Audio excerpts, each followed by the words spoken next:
Ini Allah yang nggak punya harga diri. Ya, Allahnya membongkar aib bersamanya. Iya, membela aib nabinya sendiri yang tadi memperkosa pembantu. Gitu Kak Sylvia. Kak Sylvia pasti baru tahu ya ini ya ceritanya ya.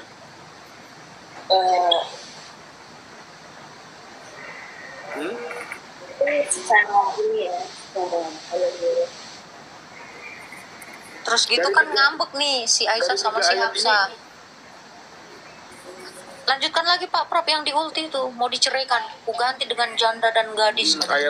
Ayat 5 itu. Berikutnya parah ini paling parah. Dari ayat 4 aja Pak Ladu kita baca ya. Jika kamu berdua bertobat, siapa yang berdua di situ maksudnya? Aisyah dan Hafsah. Aisyah, ya. Aisyah sama Hafsah bertobat kepada Allah. Maksudnya kamu berdua diem aja gitu loh. Maka sungguh hati kamu berdua telah condong. Gitu. Doni ada yang mau ditambahin? Boleh nanya dikit? Boleh. Boleh ya. Boleh. Kisah Para Rasul 5:30. Isa, ini bahasa pakai Isa ya. Isa itu yang kamu tangkap. Apa ini? Sama, ini kitab suci Injil juga. Injil ya, oke LAI, ya. Isa yang kamu tangkap untuk dibunuh sudah dibangkitkan dari kematian oleh Allah Tuhan nenek moyang kita. Betul. Ini berarti Yesus bangkit sendiri atau dibangkitkan? Dibangkitkan. Karena dia menjadi hamba dan dia mengosongkan diri. Dalam keilahian yang satu dengan Sang Bapa, Yohanes 10 ayat 30, dia membangkitkan kemanusiaannya. Makanya pentingnya kita ngerti tentang ajaran Injil itu, supaya kita paham. Kalau kita dari sudut pandang luar, nggak ngerti ajaran para rasul, baca Alkitab, ya tersesat. Jadi Yesus sebagai Tuhan dibangkitkan oleh Allah gitu ya? Betul, dibangkitkan. Firman dan Sang Bapa, Sang Jadi Roh kalau itu, hari kebangkitan Yesus, dia membangkitkan kemanusiaannya, karena kemanusiaannya ini adalah korban yang sempurna menurut Ibrani 10 ayat 5 yang dikutip dari Mazmur 40 ayat 7 Septuaginta ya. Dan keilahiannya menjadi imam. Imam Melkisedek, Ibrani 7 ayat 1. Pertanyaan saya cuma gini, berarti hari kebangkitan Yesus Kristus tuh harusnya hari dibangkitkan Yesus Kristus dong harusnya? Enggak, kan firman-nya masuk dalam kesatuan Allah itu. Ya kan dibangkitkan, bukan bangkit sendiri kan? Di firman itu dan Sang Bapa itu membangkitkan. Tapi firman dan kemanusiaan itu dalam kami, manusia dan Allah, ini kan satu pribadi. Firman dan manusia, Yohanes 1 ayat 14. Itu yang dibangkitkan kan oleh Bapa. Firman dan yang satu dengan Bapa ini membangkitkan kemanusiaannya. Yang membangkitkan firman atau Bapa? Sang Tritunggal dong. Oh, Tritunggal. Kan firman tidak bisa mati. Betul nggak? Berarti yang mati apanya? Yang mati kemanusiaannya, makanya disebutkan dia yang mati dalam kemanusiaan. Kan sepenuhnya manusia, sepenuhnya Tuhan. Betul. Berarti pada saat dia jadi manusia, dia juga saat itu juga sama dengan Tuhan kan? Betul. Tuhan dibangkitkan gitu. Keilahiannya ini cuma klarifikasi doang. Kemanusiaannya dok. Oke. Kalau istilah saya gunakan. Assalamualaikum warahmatullahi wabarakatuh. Berjumpa lagi dengan Jadi Time C ya, channel yang mengedukasi dan menghibur. Makin seru teman-teman, makin seru. Lapor-melapor yang sekarang sedang terjadi teman-teman. Kita tahu ini dimulai dari pelaporan yang dibuat oleh Bang Dosma Sijabat kepada Nora Aritonang, Bang Zuma, dan Unirifa. Jadi duluan dilakukan oleh Bang Dosma Sijabat dan direspon. Direspon dengan pelaporan kepada Agatha, Logika, Lina Wijaya, ya, dan yang terbaru teman-teman, Edwin Huta Barat dengan nama akun Metatron teman-teman. Jadi tambah lagi daftar terlapor, ya, terlapor dari kalangan, ya mereka ngakunya apologet. Kalau saya sih bilangnya Polikardus ya, karena saya nggak merasa bahwa mereka ini adalah pembela iman. Mereka ini adalah penghujat. Kalau bela iman, artinya kamu menjelaskan iman kamu saja. Kamu menjelaskan iman kamu yang dipertanyakan. Tetapi kita tahu, mereka ini kerjanya menghujat keyakinan orang lain. Artinya, mereka ini Polikardus, teman-teman. Bukan apologet. Jadi, bagi teman-teman Kristen, kalian harus tahu dulu perbedaan antara Polikardus dengan apologet. Apologet, fokus utamanya pembelaan iman. Polikardus, fokus utamanya nyari duit dengan menghujat keyakinan orang lain. Dan itu yang sekarang kita lihat, teman-teman. Itu yang banyak, ya, yang banyak ada di medsos-medsos ini. Dan yang terbaru, teman-teman, jadi saya kasih update, ya, update perkembangan kepada kalian, bahwa Metatron sudah resmi dilaporkan ke Polda Jawa Timur, ya, kemarin malam. Jadi kemarin malam selesai dilaporkan ke Polda Jawa Timur, di mana yang melaporkan adalah Aliansi Masyarakat Anti Penistaan Agama. Mereka menyebut diri mereka Gempa, ya, Gempa, Gerakan Aliansi Masyarakat Anti Penistaan Agama. Dan yang dilaporkan adalah akun TikTok Profesor Dr. Metatron, LC-MA. Luar biasa, ya, luar biasa namanya, teman-teman. Udah Profesor, Doktor lagi, LC lagi, MA lagi, wow. Padahal kita tahu nama aslinya adalah Edwin Huta Barat. Dan yang mengatakan itu dia sendiri, teman-teman, bukan kita, ya. Jadi teman-teman bisa lihat, inilah orangnya, Edwin Metatron Huta Barat. Wih, luar biasa. Dia berhasil mengungkap keberadaan Yesus dari usia 13 sampai 29. Padahal sampai sekarang, pendeta-pendeta saja masih ribut, masih berbeda pandangan, masih nggak tahu kemana Yesus dari usia 13 sampai 29. Dan Edwin, ya, Edwin ini merasa dia lebih pintar, merasa dia lebih ngerti. Ya, mungkin karena botak, ya. Karena dia merasa dia botak, jadi dia pikir dia pintar. Ya, padahal kita tahu kualitas dari Edwin tidak lebih daripada seorang penghujat. Kita tahu, sama seperti teman baiknya, yaitu Agatha. Ya, Agatha itu adalah teman baik dari Edwin, dan kurang lebih 11-12. Kelakuannya 11-12, teman-teman. Jadi selamat buat Edwin yang sudah resmi dilaporkan, ya. Ini menambah daftar yang terlapor. Dan sebenarnya, ya, kalau dibilang, teman-teman, banyak teman-teman Kristen yang nggak tahu. Banyak Laskar Polycardos yang nggak tahu. Yang masih komentar, bilang kalah debat main lapor. Di sini saya pertegas lagi, ya. Yang memulai ini semua, silakan kalian cek.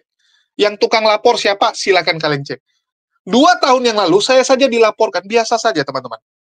2 tahun yang lalu saya dilaporkan, tahun lalu saya dilaporkan. Laporkannya nggak tanggung-tanggung, banyak pula itu. Apakah saya marah-marah? Apakah saya langsung rusuh? Enggak, teman-teman. Saya santai saja. Saya santai, karena saya yakin kebenaran akan selalu terungkap, teman-teman. Mereka bisa coba sembunyikan. Mereka bisa coba. Tapi kebenaran ujungnya akan terungkap. Nggak ada masalah kok dilaporkan. Santai saja. Selama kita bisa membuktikan apa yang kita sampaikan ini ada dasarnya. Kalau dalam hal saya hanya menyampaikan ada pendeta yang ngomong tentang kelamin Tuhan. Dan yang ngomong adalah pendeta HTD, ada orangnya. Kok bisa saya pula yang difitnah, membuat statement tersebut, bahkan dibilang saya menciptakan HTD. Luar biasa, ya. Jadi yang menciptakan manusia bukan Tuhan, teman-teman. Malah saya, menurut pandangan Polycardos. Ya, saya bisa menciptakan pendeta HTD. Luar biasa memang. Dan oke, kita akan update, teman-teman. Jadi kondisinya sekarang ini cukup lucu, di mana dari pihak sebelah yang melaporkan itu kan Bang Dos masih jabat. Ya, Bang Dos masih jabat yang sebelumnya dibantu oleh HBB dan organisasi-organisasi lainnya. Ya, dia sebut ada beberapa teman dia, tapi ternyata sekarang teman-temannya meninggalkan dia. Nah, ini yang seru. Jadi Bang Dosma itu ditinggalkan. Ya, ditinggalkan oleh teman-temannya. Dan ini dia akui sendiri. Dia akui sendiri, Bang Dosma sendiri akui. Sebelumnya kita tahu minggu lalu, HBB mengeluarkan pernyataan, mengatakan bahwa udahlah, hentikan ini semua, ya. Artinya HBB menarik diri. Menarik diri atas lapor-melapor ini. Sedangkan Bang Dos masih jabat, masih mau maju, kan gitu. Nah, itulah yang terjadi, dan dia sendiri mengakui bahwa sisa pelapor hanya tersisa dia. Ya, hanya tersisa Bang Dosma yang melaporkan Nora, Bang Zuma, dan Unirifa. Sedangkan yang lain itu sudah pergi. Sudah pergi, teman-teman. Dan ini yang ngomong bukan saya, tapi Bang Dosma. Kita lihat dulu sebentar. Gajah mau murni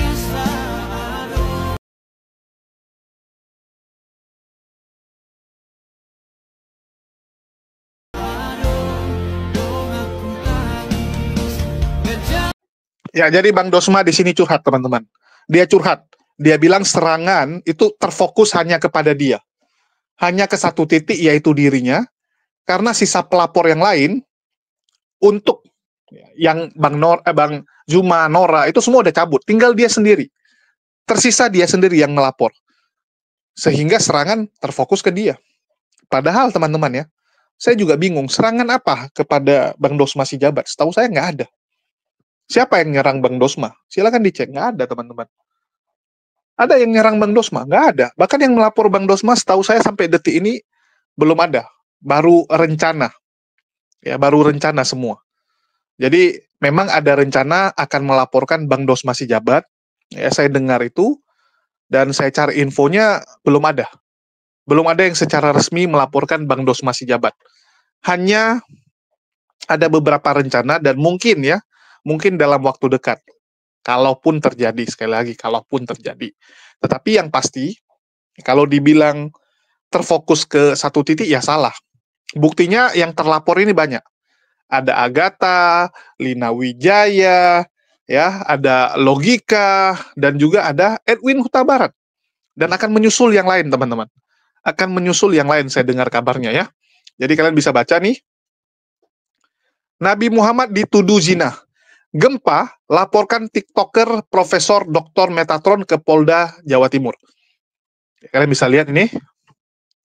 Puluhan masyarakat yang tergabung dalam aliansi masyarakat anti penistaan agama melaporkan nama TikTok Profesor Dr. Metatron. Kan gitu. Laporan itu terkait dugaan tindak pidana penistaan agama Islam dan penyebaran kebencian terhadap kitab suci Al-Quran. Menurut Basori Alwi, dirinya tidak hanya melaporkan nama akun TikTok Profesor Dr.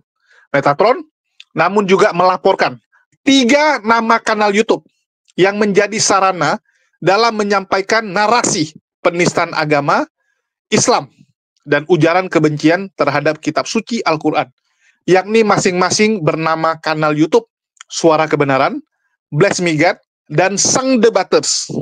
Ya, Sang Debaters juga masuk, teman-teman. Oke? Kalau melihat tayangan video dari kanal YouTube Suara Kebenaran, Bless Me God, dan Sang Debaters, terlapor ini benar-benar ada niat jahat dengan membawa kitab suci Al-Quran sambil memelintir arti maupun tafsir isi Al-Quran. Ujar pemuda aktivis GP Ansor PAC Wonocolo ya, nggak tahu nih, Wonocolo, Surabaya, di Mapolda Jawa Timur, Kamis malam, tanggal 7 bulan 11. Alwi menambahkan, selain itu TikToker Metatron tersebut juga beberapa kali melontarkan kalimat dengan tuduhan dan fitnah serius kepada Nabi Muhammad SAW. Narasi mereka begitu melukai saya sebagai umat Islam, karena Nabi Muhammad dituduh dan difitnah berzina dengan pembantunya, berbuat asusila, dan punya grup WhatsApp dengan Allah, ucapnya. Bukti-bukti. Sementara itu, penasihat hukum pelapor, Mahrus, juga telah melampirkan bukti-bukti penguat sebagai dasar pelaporan, seperti rekaman video, print out nama channel YouTube, dan nama akun TikTok Metatron. Bukti-bukti semua sudah kita lampirkan, dan bahkan bukti yang mengarah ke nama seseorang yang diduga berinisial EH sudah kita serahkan ke penyidik, ujar Mahrus. Mahrus menambahkan dasar hukum pelapor kliennya tersebut karena ada aturan hukum positif negara kita yang dilanggar. Pelaporan ini dasarnya sudah jelas, yaitu pelanggaran atas UU PNPS nomor 2 tahun 1965 tentang pencegahan dan penyalahgunaan penodaan agama, KUHP pasal 15156A dan pasal 45A ayat 2 junto pasal 28 ayat 2 UU ITE 2024. Ucap pengacara lulusan pasca sarjana Ubara Surabaya ini. Ya, jadi jelas, teman-teman ya. Ini di Ayo Jatim juga ada, dan iNews Surabaya juga ada beritanya, teman-teman ya. Jadi kalian bisa baca, dan sudah viral, teman-teman. Sudah viral pelaporan buat Edwin tersebut, dan jelas ya. Dan yang mengatakan namanya Edwin bukan kita asal tuduh, tapi dia sendiri. Ini ya, orangnya muncul sendiri di Diaspora TV. Dan dia sering kok open cam di beberapa kesempatan.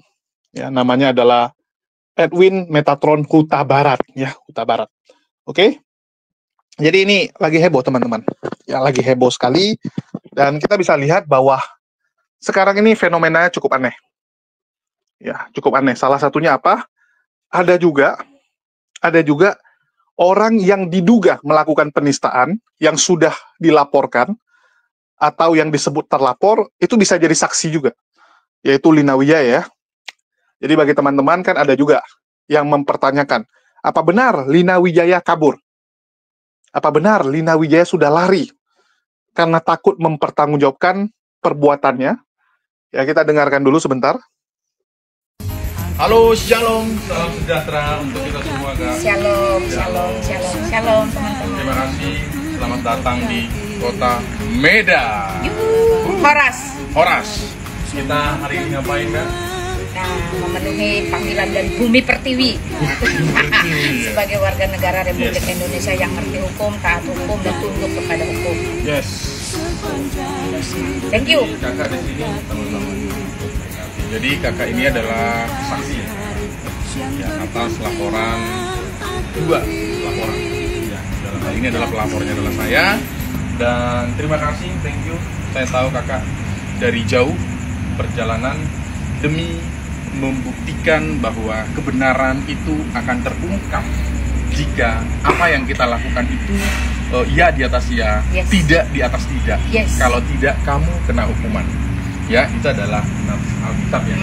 Ya, dan segala bukti yang sudah disampaikan juga oleh Kalina ya, semuanya itu valid ya, dan tidak dalam artian di sini kita takut kesia-sia dan lain-lain. Nggak ada ya, Kak ya? Nggak, clear. Betul. Bagaimana Kak perjalanannya? Sudah jauh. Lelah, capek, tapi exciting teman-teman. Karena kalau memang sudah diutus menjadi terang dan garam dunia, ingat, terang itu harus keluar. Kalau mau jadi terang, pergi pada kegelapan. Dan menjadi garam beri rasa ke dalam. Nggak kelihatan tapi selebeo. Kak, satu saya mau tanya. Silakan. Mewakili teman-teman yang lain dan mewakili yang mungkin suka dan tidak suka ya, karena kita tidak perlu penting juga ya suka nggak suka, yang penting Tuhan tetap melindungi kita. Katanya kakak kabur keluar negeri. Makanya teman-teman, jadi orang itu diberkati. Aku diberkati sepanjang hidupku, diberkati. Bila bangun pagi hari, siang berganti, malam aku diberkati. Jadi mau pindah-pindah airport, mau pindah-pindah wilayah, mau pindah-pindah negara itu bukan sesuatu yang aneh, bukan sesuatu yang sulit juga.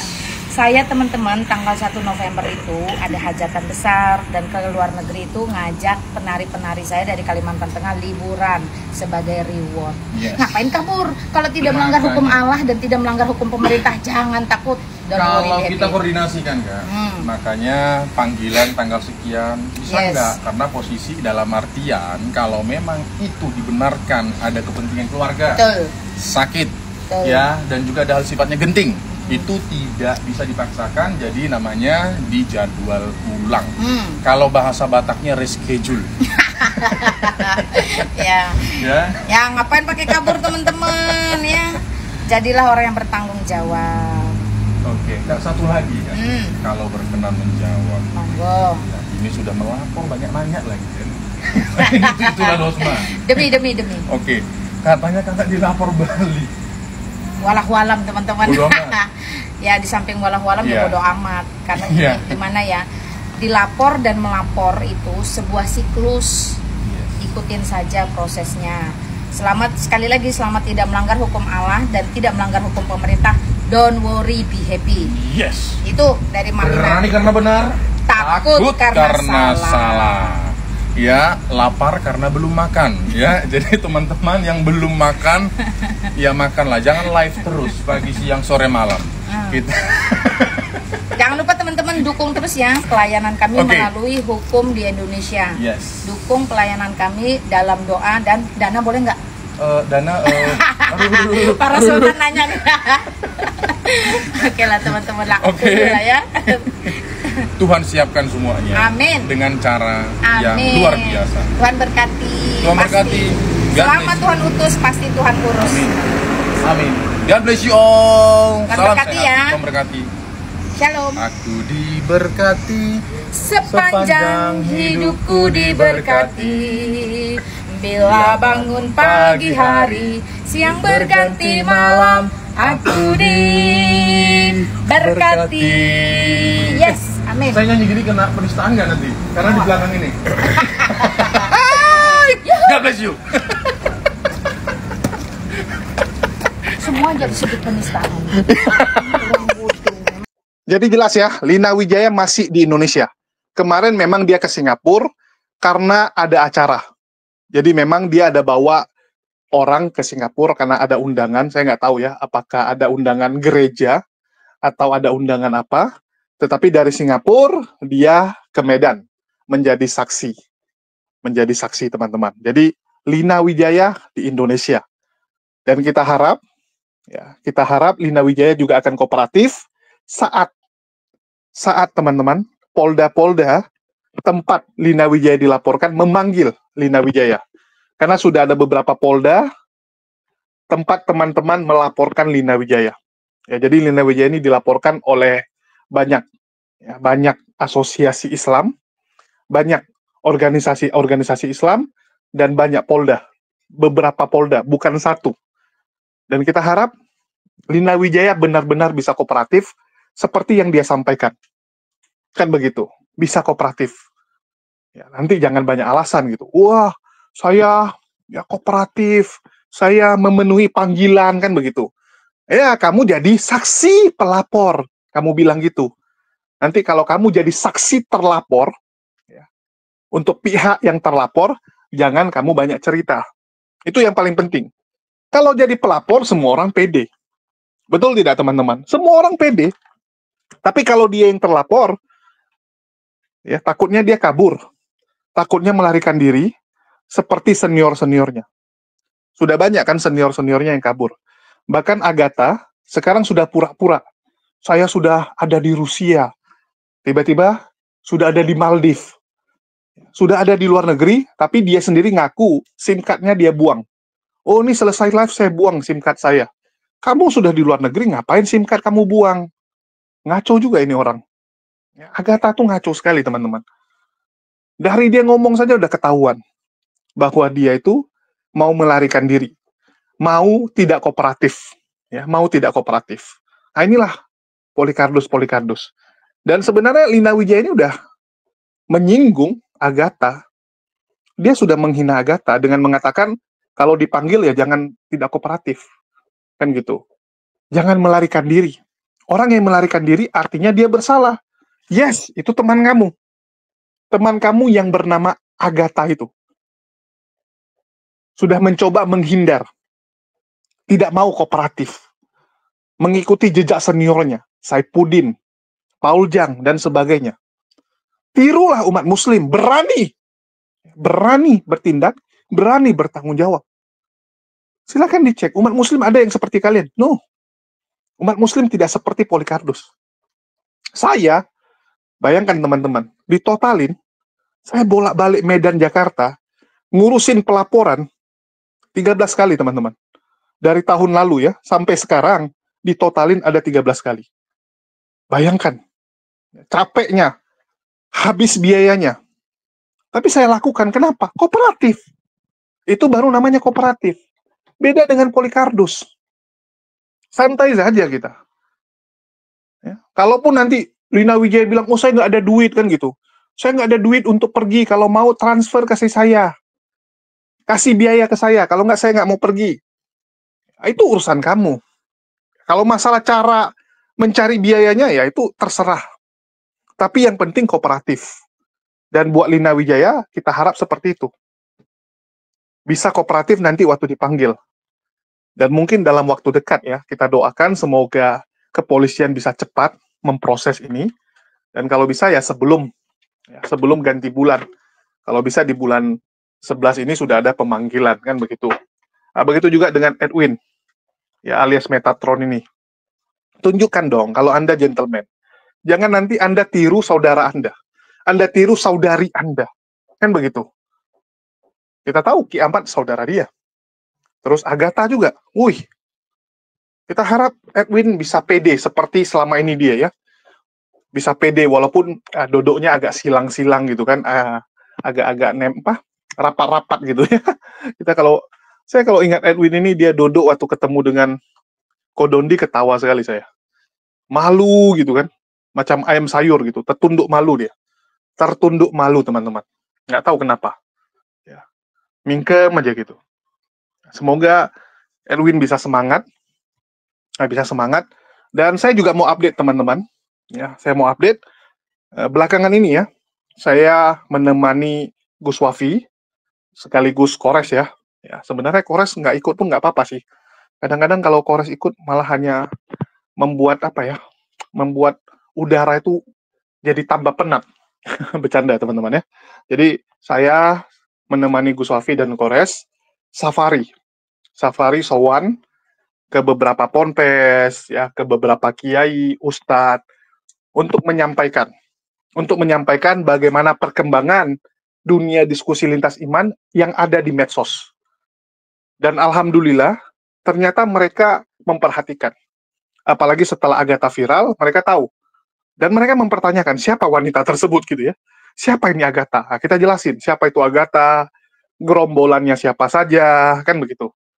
Siapa saja kelompok mereka, tujuan mereka apa, bagaimana hujatannya, kita pertontonkan. Kita kasih lihat. Dan alhamdulillah semua merespon bahwa ini harus segera dihentikan. Harus segera dibereskan. Karena hujatannya ini udah menjadi-jadi. Ini bentuk depresi mereka.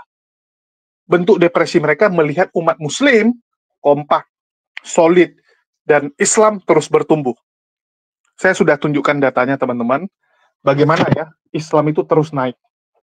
Islam itu terus naik teman-teman. Dan itu membuat para Polikarpus itu ditekan habis-habisan oleh donaturnya. Ya, karena donaturnya marah juga gitu kan. Udah keluar duit banyak, udah segala cara dilakukan. Ini kok Islamnya naik terus gitu. Mereka pingin Islam itu turun. Mereka ingin Islam itu jadi minoritas. Tapi kok angkanya naik terus. Ya, ini angka terbaru dari Kementerian Agama teman-teman. Kalian bisa cek langsung.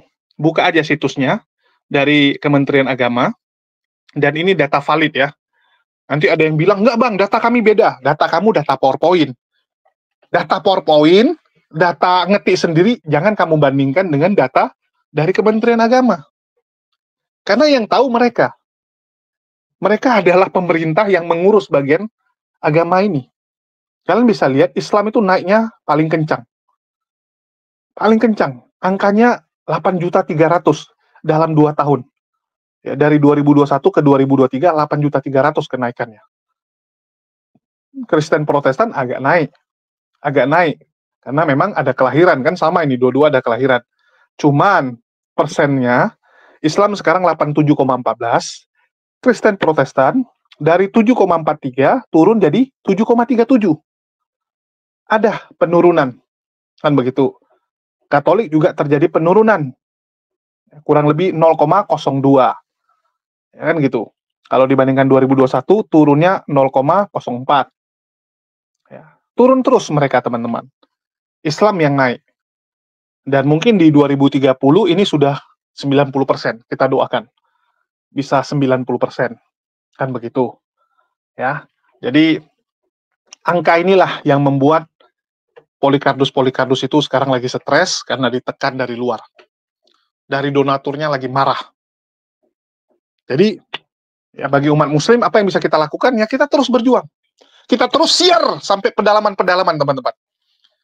Kalau 20 tahun yang lalu, 10 tahun yang lalu, mereka gampang. Karena mereka bergerak di lapangan, di akar rumput, di pedalaman-pedalaman, tanpa ada umat muslim yang peduli. Tanpa ada umat muslim yang melihat apa yang mereka lakukan. Kalau sekarang udah nggak bisa. Zaman informasi teknologi. Ya, zaman digital ini udah nggak bisa. Apa yang terjadi di pedalaman kita tahu sekarang. Betul tidak? Ada kejadian maling motor. Ya, misalnya di kampung mana, di pedalaman mana. Tahu kita. Cepat sekarang informasinya.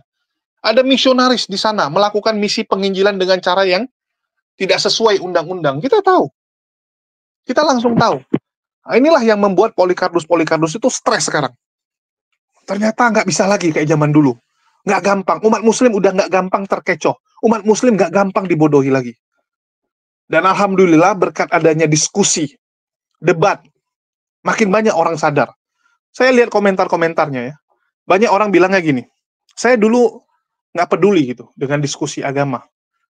Karena hubungan dia dengan teman-teman Kristen bagus. Tetapi setelah dia nonton, dia lihat tingkah laku para Polikarpus, dia jadi merasa bahwa perlu untuk melakukan pembelaan kepada agamanya. Ada juga yang karena saudaranya murtad. Saudara saya adalah korban pemurtatan hamilisasi. Dari situ saya melihat bahwa memang ternyata ada agenda tersembunyi yang dilakukan oleh mereka. Jadi mulai banyak yang peduli. Dan ini bisa kita lihat dari jumlah penonton.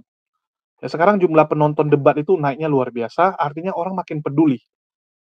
Makin peduli, teman-teman. Zaman dulu, nyari penonton 2.000 setengah mati, teman-teman, kalau live ya. Nyari penonton live 2.000 itu setengah mati. Sekarang gampang. Artinya apa? Ya memang makin banyak orang yang concern ke sini. Kemarin saya tes survei. 90% masyarakat Indonesia, ya 90% masyarakat Muslim tentunya, itu tidak tahu ada hujatan-hujatan di medsos. Nggak tahu, teman-teman. Hanya 10% yang tahu. Kalian bisa bayangkan, kalau 90% ini juga ikut concern, ikut peduli dengan agamanya. Karena setahu saya ya, sebejat-bejatnya, misalnya contoh, anak jalanan sekalipun, nggak pernah sholat sekalipun ya, sholatnya setahun sekali. Saat agamanya dihina, agamanya dihujat, dia pasti maju. Pasti gironya bangkit, teman-teman. Hanya orang munafik yang saat agamanya dihina, dia diam saja. Hanya orang munafik yang seperti itu. Kalau dia Islam, walaupun Islamnya bolong-bolong gitu kan, pasti nggak akan terima saat Nabi dan agamanya dihina. Kita sudah melihat hal ini, dan kita mulai sosialisasi, teman-teman. Mulai kita sosialisasikan. Ke ponpes-ponpes, kemana-mana ya. Saya temani Gus Wafi, dan kalian sudah lihat. Termasuk ini tadi pagi, teman-teman, yang terbaru. Ya, kita menjelaskan kepada Ustadz Abdul Somad. Kita dapat kesempatan ya. Saya dapat kesempatan menemani Gus Wafi, dan ada si Kores juga yang ikut, untuk mensosialisasikan, menjelaskan kepada Ustadz Abdul Somad apa yang terjadi di media sosial. Apa yang terjadi sekarang ini. Dan alhamdulillah, tanggapan dari Ustadz Abdul Somad positif. Jadi ada beberapa hal yang akan dilakukan, ya, rencana-rencana yang akan kita lakukan, tetapi mungkin nggak semua akan saya tayangkan. Nggak bisa, teman-teman, bahaya.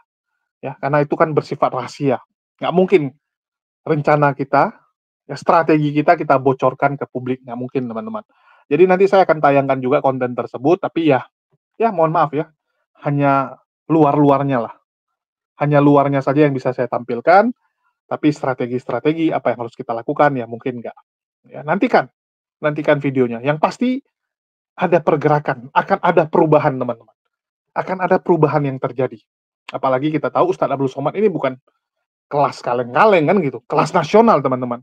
Kalian bisa bayangkan kalau Ustadz Abdul Somad udah ngomong nih di setiap kajian-kajian, setiap undangan-undangan, bahwa kita harus bersatu nih melawan para penghujat yang ada di medsos, teman-teman. Harus lawan mereka. Menggigil ini. Menggigil para Polikarpus. Langsung ngumpet. Kalian akan lihat mereka ngumpet seperti tikus, teman-teman. Ya, Polikarpus ini akan seperti tikus. Jadi itu yang akan kita lihat. Dan buat Edwin sendiri, ya, bersiap, teman-teman. Hujatanmu itu sudah banyak. Hujatan Edwin itu gila, teman-teman. Ya, saya lihat sendiri datanya, bagaimana banyaknya hujatan dari Edwin Metatron ini. Dia adalah salah satu penghujat besar, teman-teman. Penghujat besar. Oke, kita tampilkan sedikit lah sebagai bukti ya. Ini Allah yang nggak punya harga diri. Ya, Allahnya membongkar aib bersamanya. Iya, membela aib nabinya sendiri yang tadi memperkosa pembantu. Gitu, Kak Sylvia. Kak Sylvia pasti baru tahu ya ini ya ceritanya ya.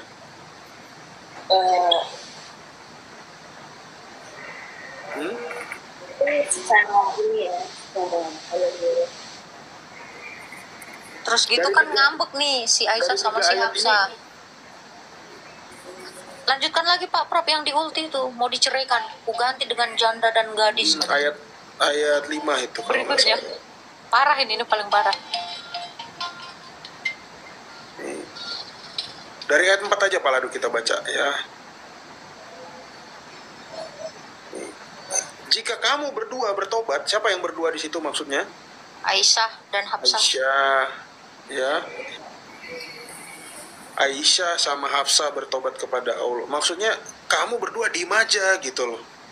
Maka sungguh hati kamu berdua telah condong untuk menerima kebenaran. Jadi apa kebenaran yang dimaksud di sini adalah boleh memperkosa pembantu. Nah, demikian hal-hal yang terjadi di dalam kehidupan TKI di Arab. Nah, dan jika kamu berdua saling bantu-membantu menyusahkan Nabi atas apa? Atas gosip tadi ya. Maka, nih lihat Allah mengulti lagi. Sungguh Allah menjadi pelindungnya. Nyanya siapa itu? Nabi Muhammad. Dan juga Jibril. Mak bodyguardnya nih ya. Nah, ini lapis satunya Allah, lapis duanya Jibril. Dan orang-orang mukmin yang baik. Jadi orang-orang yang pro kepada Muhammad. Ya. Dan selain itu malaikat-malaikat adalah penolong. Ini saya bingung. Cuma gara-gara 2 orang istri, yang satunya bocil, yang satunya nggak sekolah, ya, yang tadi dibohongin. Sampai harus berapa lapis nih? Lihat. Lapis 1 Allah, ya, lapis 2 Jibril, lapis 3 mukmin yang baik. Lapis 4 malaikat. Ngeri. Cuma demi 2 orang, Kak. Kodamnya banyak ya. Ayat kelima, Palado. Ya, ayat kelima. Jika dia nabi, nah ini suatu ancaman nih, karena di dalam hukumnya, hukum Islam, nggak boleh istrinya nabi itu kalau sudah diceraikan nggak boleh kawin lagi. Ya, jika dia Nabi Muhammad, nabinya orang Islam, nabi nomor punggung 25 menceraikan kamu, boleh jadi nih ya, Tuhan akan memberi ganti kepadanya dengan istri-istri yang lebih baik dari kamu, dari Hafsah dan Aisyah. Perempuan-perempuan yang patuh dari Aisyah dan Hafsah, yang beriman dan yang taat, yang bertobat, yang beribadah, yang berpuasa, yang janda dan yang perawan. Anjay. Tahunya juga di si Olo ini. Oleh dia. Ngadi-ngadi saja si Olo ini. Ganti sama yang janda nggak tuh? Dan perawan. Ini adalah salah satu dalil bagaimana lagu dangdut itu tercipta. Oh ya. Kamu janda pilih yang mana? Perawan atau janda? Ini. Ini udah mengerti sih, udah mengerti. Kira-kira ada yang aku lebih-lebihkan nggak di situ, Kak? Aku nggak tahu sih. Jangan nggak tahu. Ya kalau secara membaca yang ini nggak mungkin ya. Nggak mungkin ya. Kita lanjut ke pembahasan awal, yaitu tadi di mana ya? Bahwa kita dimatikan untuk apa gitu ya? Oh, langsung skip, nggak jadi ya bahas ini ya. Ini tadi kan kata-kata itu manusia banyak yang nggak menyadari kesalahannya. Tadi awalnya ya kan? di situ. Enggak kan itu kan Pak Prof. Jawabannya makanya kesini kan. Iya, dia bilang tadi. Betul, dia tadi yang ngajak kesini kok. Manusia itu dia artikan tadi ini bagindanya lagi hilaf. Iya, bagindanya lagi hilaf. Teladan betul ya, yang siapa ini membantu. Saya sih nggak ngeliat dari sudut pandang Nabi Muhammadnya, karena memang Nabi Muhammad itu sudah bawaan oroknya begini. Tapi saya ngeliat di mana harga diri Allahnya Kak Sylvia harus membela seekor burung di sini. Burung siapa? Karena memang sesayang itu Allah sama Nabi Muhammad. Sama burungnya. Kalau jujur nih, bukan Nabi Muhammad, sama burungnya yang dia sayang. Saya berpikir begini Pak Prof, apa sih sangkut pautnya keimanannya orang Islam dengan selangkangannya si baginda ini? Kok sangat diperhatikan sama Allah ini ya? Ya kan? Betul tidak? Karena Allah ini sangat memperhatikan selangkangan baginda ini. Dia harus menjamin selangkangan baginda ini supaya dia nyaman terus. Ada apa sebenarnya dengan faktor keimanan orang Islam sehingga harus dijadikan ayat? Lebih penting ayat ini melegalkan kegiatan seksual bagindanya, nabinya orang Islam, dibandingkan ayat sunat yang tidak ada sama sekali dalam Al-Quran. Ya, itu sedikit teman-teman. Itu salah satu contoh lah dari sekian banyak contoh hujatan yang aktif dilakukan oleh Metatron atau Edwin dengan serius, dengan sadar tentunya. Jadi jangan ada alasan, dia nggak sadar silap. Ya, kilaf dia itu. Loh, kilaf kok sekali 2 kali teman-teman. Khilaf itu sekali 2 kali. Ini sampai ratusan kali loh dia, dan banyak videonya. Edwin tuh banyak, aktif sekali menghujat. Orang-orang ini orang yang sangat aktif menghujat. Dan buat Polikarpus yang lain siap-siap. Jadi kalau dibilang, Bang, bagaimana dengan si A, si B, si C? Ya, satu-satu teman-teman. Satu-satu, santai saja. Kita biarkan kepolisian bekerja. Kan gitu. Biarkan mereka bekerja. Beres satu, nanti baru satu lagi, kan gitu. Ini aja Agatha masih berkeliaran. Bahkan berencana untuk kabur. Kan begitu. Oke, mungkin itu aja yang bisa saya sampaikan. Dan buat Bang Dosma nih, jangan lupa nih. Buat Bang Dosma si jabat, semangat Bang, walaupun Anda sendirian, semangat ya. Oke, itu aja sih yang mau saya sampaikan. Makasih buat semuanya. Di akhir kata saya ucapkan wassalamualaikum warahmatullahi wabarakatuh. Dan bagi teman-teman, jangan lupa yang tergerak ingin mendukung perjuangan kita dapat disalurkan ke nomor rekening yang ada di bawah ini. Makasih buat semuanya.